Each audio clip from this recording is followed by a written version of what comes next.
اعوذ باللہ من الشیطان الرجیم، بسم اللہ الرحمن الرحیم۔ السلام علیکم۔ آج ہم بات کرتے ہیں دوسرا کبیرہ گناہ۔ دوسرا کبیرہ گناہ کیا ہے؟ شرک اصغر۔ شرک اصغر میں مندرجہ ذیل کام شامل ہیں: ریاکاری، غیر اللہ کے نام کی قسم کھانا، بدشگونی کرنا، دم اور تعویذ کی بعض صورتیں۔ ریاکاری کیا ہے؟ ریاکاری کا مطلب یہ ہے کہ کوئی انسان اس نیت اور ارادے سے اللہ کی عبادت کرے کہ لوگوں میں اس کی نیکی مشہور ہو جائے تاکہ اسے مالی منفعت حاصل ہو، یا لوگوں میں اس کا مقام بلند ہو، یا کم از کم لوگ اس کی تعریف ہی کریں۔ ریاکاری کی حضرت علی رضی اللہ تعالیٰ عنہ نے 3 علامتیں بیان کی ہیں: عبادت کے معاملے میں تنہائی میں بہت سست ہو، جب لوگوں کے ساتھ ہو تو دلچسپی اور لگن کا مظاہرہ کرے، اگر کوئی تعریف کرتے تو نیکی اور زیادہ کرے، اور اگر کوئی اعتراض کرتے تو نیکی سے کنارہ کش ہو جائے۔ ریاکار کی نہ صرف نیکی اس کے کام نہیں آئے گی بلکہ اس کا ایمان باللہ اور ایمان بالآخرت بھی مشتبہ ہے۔ اللہ تعالیٰ کا فرمان ہے: اے ایمان والو، اپنے صدقات کو احسان جتا کر اور دکھ دے کر اس شخص کی طرح خاک میں نہ ملا دو جو اپنا مال محض لوگوں کے دکھانے کے لیے خرچ کرتا ہے، ورنہ وہ نہ اللہ پر ایمان رکھتا ہے اور نہ آخرت پر۔ اس کے خرچ کی مثال ایسی ہے جیسے ایک چٹان تھی جس پر مٹی کی تہہ جمی ہوئی تھی، اور اس پر جب زور کا مینہ برسا تو ساری مٹی بہہ گئی اور صاف چٹان کی چٹان رہ گئی۔ ایسے لوگ اپنے نزدیک خیرات کر کے جو نیکی کماتے ہیں اس سے کچھ بھی ان کے ہاتھ نہیں آتا، اور کافروں کو سیدھی راہ دکھانا اللہ کا دستور نہیں ہے۔ یہ جو میں نے آپ کے سامنے آیت کا ترجمہ بیان کیا ہے، یہ سورہ بقرہ کی آیت تھی 264۔ اور اب سورہ نساء میں آیت نمبر 142 میں اللہ تعالیٰ نے ریاکاری کو شیطان کی دوستی کا نتیجہ قرار دیتے ہوئے فرمایا ہے۔ اس کا ترجمہ ہے کہ اور وہ لوگ جو بھی اللہ کو ناپسند ہیں، جو اپنے مال محض لوگوں کو دکھانے کے لیے خرچ کرتے ہیں اور در حقیقت نہ اللہ پر ایمان رکھتے ہیں اور نہ روز آخر پر۔ سچ یہ ہے کہ شیطان جس کا رفیق ہو اسے بہت ہی بری رفاقت میسر آئی۔ قرآن کریم نے ریاکاری کو نفاق کی نشانی قرار دیا ہے۔ سورہ نساء کی آیت نمبر 142 میں جو ہے اللہ تعالیٰ فرماتے ہیں: یہ منافق اللہ کے ساتھ دھوکہ بازی کر رہے ہیں، حالانکہ در حقیقت اللہ ہی نے انہیں دھوکے میں ڈال رکھا ہے۔ جب یہ نماز کے لیے اٹھتے ہیں تو کسمساتے ہوئے اٹھتے ہیں، محض لوگوں کو دکھانے کی خاطر اٹھتے ہیں اور اللہ کو کم ہی یاد کرتے ہیں، اور یہ ریاکاری بظاہر نیکی ہونے کے باوجود اللہ تعالیٰ کے نزدیک تباہی اور بربادی کا سبب اور بنیاد ہے۔ ارشاد ربانی ہے، سورۃ الماعون کی آیت نمبر 704 ہے کہ پھر تباہی ہے ان پر نماز پڑھنے والوں کے لیے جو اپنی نماز سے غفلت برتتے ہیں، جو ریاکاری کرتے ہیں اور معمولی ضرورت کی چیزیں بھی دینے سے لوگوں کو گریز کرتے ہیں۔ اس کے ساتھ ساتھ یہ بات بطور قاعدہ عقلیہ بیان کر دی کہ اگر اپنے اعمال کا آخرت میں کچھ نتیجہ اور ثمرہ پانا چاہتے ہو تو پھر عبادت رب میں کسی کو شریک مت کرو، بلکہ اس ذات کی عبادت صرف اس کی رضا کے لیے کرو، یعنی ریاکاری، دکھلاوے، مفاد پرستی اور ہر طرح کی شیطانی دھوکے سے پاک صاف عبادت کرو۔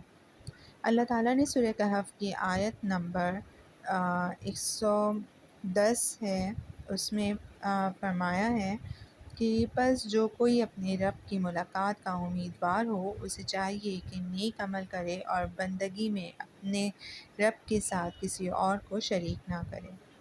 حضور اکرم صلی اللہ علیہ وسلم نے بڑے واضح الفاظ میں ریاکاری کو شرک قرار دیا ہے اور فرمایا ہے کہ جس آدمی نے دکھلاوے کی نماز پڑھی اور اس نے شرک کیا، اور جس نے دکھلاوے کا روزہ رکھا اور اس نے شرک کیا، اور جس نے دکھلاوے کا صدقہ کیا اس نے بھی شرک کیا۔ ریاکار کو دنیا میں ضرور شہرت اور عزت مل جاتی ہے کیونکہ اس کا مقصد ہی یہی ہوتا ہے، لیکن روز محشر بڑی بدنامی سے واسطہ پڑے گا۔ اگر معاملہ یہاں تک ہوتا تو قدر غنیمت تھا، لیکن صورتحال کی سنگینی کا اندازہ اس سے کیا جا سکتا ہے کہ شہید، عالم دین اور سخی جیسے جلیل المرتبت لوگوں کو بھی اگر وہ ریاکار ہوں تو ان کی ریاکاری کی وجہ سے قصوروار ٹھہرا کر مجرموں کے کٹہرے میں کھڑا کر دیا جائے گا۔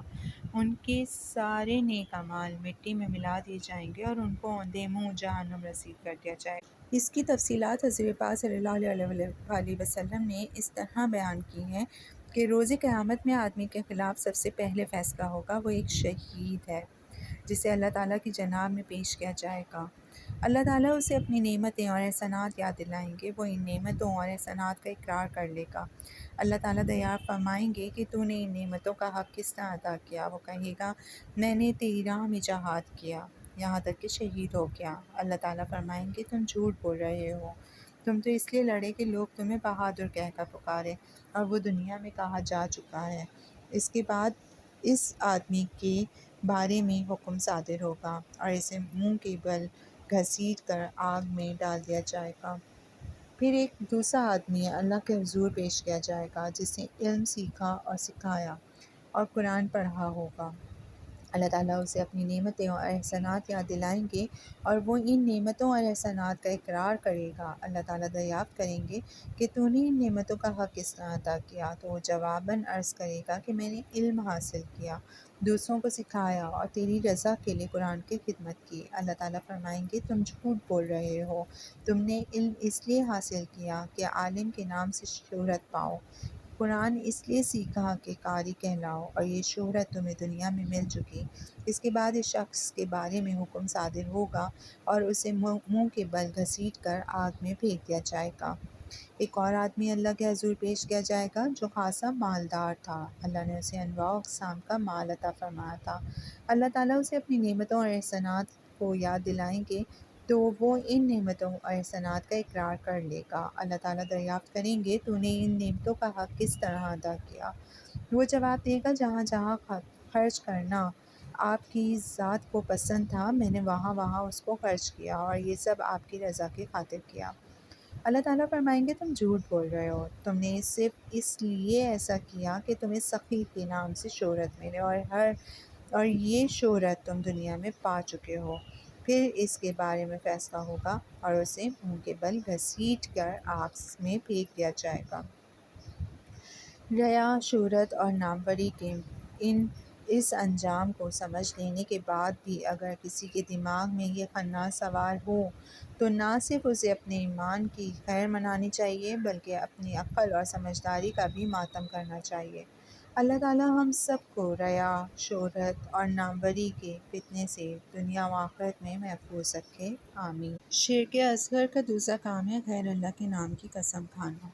اللہ تعالیٰ کی ذات گرامی یا اس کے اسماء و صفات کے علاوہ کسی بھی چیز کی قسم کھانا شرعاً جائز نہیں۔ اگر قسم کھانے والا اس تصور اور یقین کے ساتھ غیر اللہ کی قسم کھاتا ہے کہ اگر میں نے جھوٹ بولا یا غلط بیانی کی تو جس ہستی کی قسم کھا رہا ہوں وہ مجھے مافوق الفطرت طریقے سے نقصان پہنچا سکتی ہے، تو اس کا ایمان باللہ ختم ہو جاتا ہے اور وہ حدود ایمان سے نکل کر شرک اکبر کی گھاٹیوں میں گر جاتا ہے۔ اور اگر یہ قسم محض جذبہ احترام کے ساتھ کھائی جائے تو بھی شرک اصغر ہے۔ زمانۂ جاہلیت میں جن جن ناموں سے قسم کھائی جاتی تھی، نبی اکرم صلی اللہ علیہ وسلم نے ان سب سے منع فرما دیا۔ آپ صلی اللہ علیہ وسلم کا ارشاد ہے کہ اللہ تعالیٰ تمہیں باپ دادا کے نام کی قسم کھانے سے روک رہے ہیں۔ جس کسی کو قسم کھانی ہو اللہ کے نام کی قسم کھائے اور ورنہ خاموش رہے۔ دوسری جگہ ارشاد فرمایا، نہ بتوں کے نام کی قسم کھاؤ اور نہ اپنے باپ دادا کے نام کی قسم کھاؤ۔ ایک بار حضرت عمر رضی اللہ تعالیٰ عنہ نے اپنے باپ کے نام کی قسم کھائی۔ نبی کریم صلی اللہ علیہ وسلم نے سنا تو انہیں مخاطب کر کے فرمایا کہ اپنے باپ کے نام کی قسم نہ کھاؤ، کیونکہ جس نے اللہ کے علاوہ کسی بھی ذات کی قسم کھائی اس نے شرک کیا۔ شرک اصغر کا تیسرا کام بدشگونی کرنا ہے۔ نادانی، نا علمی اور جہالت انسان کو مختلف وہموں اور وسوسوں میں دھکیل دیتی ہے، چنانچہ وہ ایسی حرکتیں کرتا ہے کہ بالآخر اسلام کے آخری کنارے تک پہنچ جاتا ہے یا عملاً کفر و شرک کے اندھے کنویں میں گر جاتا ہے۔ انہی لایعنی حرکتوں میں سے ایک ہے بدشگونی کرنا، یعنی اگر کسی کام کے دوران یا انجام پر کسی ایسی صورتحال سے واسطہ پڑ جائے جو دل پسند نہ تھی تو مختلف قسم کی بدشگونیوں کا شکار ہو جاتا ہے اور سارے نقصان یا تکلیف کو بدشگونی کے گلے باندھ دیتا ہے۔ حالانکہ امر واقعہ یہ ہے کہ نفع ہو یا نقصان، ہر چیز اللہ کے حکم اور اس کی رضا سے آتی ہے، جبکہ بدشگونی کرنے والا اپنے اعتقاد میں نفع و نقصان کا مالک اور مختار اللہ تعالیٰ کے بجائے اس مخصوص چیز کو سمجھ بیٹھتا ہے جس کے ذریعے بدشگونی پکڑ رہا ہوتا ہے۔ اس لیے شریعت میں بدشگونی کرنے کو شرک قرار دیا ہے۔ فرمایا رسول پاک صلی اللہ علیہ وسلم نے کہ بدشگونی شرک ہے، بدشگونی شرک ہے، یہ بدشگونی شرک ہے۔ ایک دوسرے موقع پر آپ صلی اللہ علیہ وسلم نے فرمایا کہ میں کسی کو بدشگونی نے اپنی ضرورت پر جانے سے واپس کر دیا تو اس نے شرک کیا۔ اور اگر کبھی کسی کام کے دوران ایسی صورت پیش آ ہی جائے جس سے انسان کو یا ذہنی الجھن کا شکار انسان ہو رہا ہو تو شکست قبول کر لینے کے بجائے آپ صلی اللہ علیہ وسلم کے بتلائے ہوئے علاج کے مطابق دعا پڑھ لیں کہ اے اللہ، فائدہ بھی آپ کی طرف سے ہے اور نقصان بھی آپ ہی کی طرف سے ہے، اور میرا تو آپ کی ذات کے علاوہ کوئی سہارا اور معبود نہیں۔ اس توکل کامل سے ذہنی سکون بھی مل جائے گا اور بدشگونی کا اثر بھی دل سے دور ہو جائے گا۔ اور آپ صلی اللہ علیہ وسلم نے فرمایا کہ بدشگونی کا واحد علاج توکل علی اللہ ہے۔ یہ یعنی بدشگونی شرک ہے، لیکن توکل کرنے سے اللہ تعالیٰ اسے دور کر دیتا ہے۔ چوتھا کام کیا ہے شرک اصغر کا؟ دم کرنا، یعنی جو تعویذ وغیرہ لوگ کرتے ہیں۔ حضور پاک صلی اللہ علیہ وسلم کی بعثت مبارکہ سے پہلے عرب کے لوگ جو ہے نزبت، بخار، درد، بچھو یا سانپ کے ڈسنے، بھیڑ اور مکھی کے کاٹنے پر دم کیا کرتے تھے، چونکہ یہ دم زمانہ جاہلیت کے اختیار کردہ تھے یا یہود و نصارہ سے سیکھے ہوئے تھے، اور اس میں شرکیہ اور کفریہ اعتقادات دو الفاظ شامل تھے۔ اس لیے آپ صلی اللہ علیہ وسلم نے ایسے شرکیہ دموں سے منع فرما دیا۔ چنانچہ آپ صلی اللہ علیہ وسلم نے فرمایا کہ دم، تعویذ اور ٹوٹکے، گنڈے، یہ سب شرک ہیں۔ البتہ آپ صلی اللہ علیہ وسلم نے اس شرط کے ساتھ دم کرنے کی اجازت دی کہ اس میں شرکیہ لفظ نہ ہوں۔ حضرت عوف بن مالک رضی اللہ تعالیٰ عنہ بیان کرتے ہیں کہ ظہور اسلام سے پہلے ہم دم کیا کرتے تھے۔ ہم نے رسول اللہ صلی اللہ علیہ وسلم سے دریافت کیا کہ اس معاملے میں آپ صلی اللہ علیہ وسلم کی کیا رائے ہے۔ آپ صلی اللہ علیہ وسلم نے فرمایا کہ مجھے اپنے دم سناؤ۔ ہمارے دم سننے کے بعد فرمایا ایسے دم میں کوئی حرج نہیں جس میں شرکیہ کلمات نہ ہوں۔ لہٰذا معلوم ہوا کہ دم کرنا جو ہے منع نہیں ہے، بلکہ صرف ایسی صورت میں منع ہے جب اس میں شرکیہ کلمات پائی جائیں۔ ایک موقع پہ آپ صلی اللہ علیہ وسلم نے فرمایا ہے کہ تم میں سے جو کوئی اپنے بھائی کو فائدہ دے سکتا ہو وہ ضرور اسے فائدہ پہنچائے، اور اگر دم کرنے کے عوض کچھ دنیاوی فائدہ حاصل کر لیا جائے تو بھی کوئی حرج نہیں، بشرطیکہ کہ اسے دھندا اور کاروبار بنا کر دم درود کرنے کی دکانیں نہ کھول لی جائیں، کیونکہ آپ صلی اللہ علیہ وسلم اور صحابہ کرام رضی اللہ تعالیٰ عنہ کے مبارک دور میں اس کی کوئی مثال نہیں ملتی۔ ہنگامی صورت کی ایک نادر مثال سے دکانداری کے لیے دلیل بنانا صحیح نہیں ہے۔ پانچواں کام شرک اصغر کا کیا ہے؟ تعویذ لکھنا اور باندھنا۔ یہ امر واقعہ ہے کہ حضور پاک صلی اللہ علیہ وسلم نے کبھی کوئی تعویذ خود نہیں لکھا، نہ کسی کو کہہ کر لکھوایا، اور نہ ہی آپ صلی اللہ علیہ وسلم کی موجودگی میں کسی صحابی نے تعویذ لکھا، بلکہ زمانہ جاہلیت میں رائج تعویذوں کو آپ صلی اللہ علیہ وسلم نے شرک قرار دیا۔ ایک موقع پر حضور پاک صلی اللہ علیہ وسلم نے فرمایا ہے کہ دم، تعویذ اور ٹوٹکے، گنڈے، یہ سب شرک ہیں۔ اس کے باوجود دور صحابہ رضی اللہ تعالیٰ عنہ ہی سے تعویذ لکھنے یا نہ لکھنے کے بارے میں شدید اختلاف رہا ہے۔ حضرت عبداللہ بن عمرو بن العاص اور حضرت عائشہ رضی اللہ تعالیٰ عنہ، نیز حضرت ابو جعفر الباقر رحمۃ اللہ علیہ تعویذ لکھنے کو جائز قرار دیتے ہیں۔ مذکورہ بالا احادیث کی یہ تعویل پیش کرتے ہیں کہ اس سے مراد شرکیہ اور دور جاہلیت کے تعویذ ہیں۔ جب آپ صلی اللہ علیہ وسلم نے نہ خود تعویذ لکھا، نہ دوسروں کو سکھایا اور نہ ہی کسی کو اس کی اجازت دی، تو معلوم ہوا کہ شریعت کا منشا یہ ہے کہ تعویذ سے پرہیز کیا جائے، اور یہی بات مزاج شریعت کے قریب تر معلوم ہوتی ہے۔ اور اگر قرآنی آیات یا اللہ تعالیٰ کے مبارک و مقدس ناموں پر مشتمل تعویذ جائز بھی سمجھ لیے جائیں، تو بھی ایک مشکل یہ ہے کہ ان کا احترام کرنا ناممکن ہے، کیونکہ قرآنی آیات اور اللہ تعالیٰ کے مبارک و مقدس ناموں کو ناپاک جگہ پر لے جانا منع ہے۔ لہٰذا تعویذ والے آدمی کو ہر موقع پر اس بات کی پابندی کرنی ہوگی کہ وہ تعویذ سمیت کسی ناپاک جگہ پر نہ جائے، اور یہ احتیاط بھی تقریباً ناممکن اور محال ہے۔ لہٰذا صحیح ترین رائے یہ ہے کہ ہر قسم کی تعویذ سے پرہیز کیا جائے۔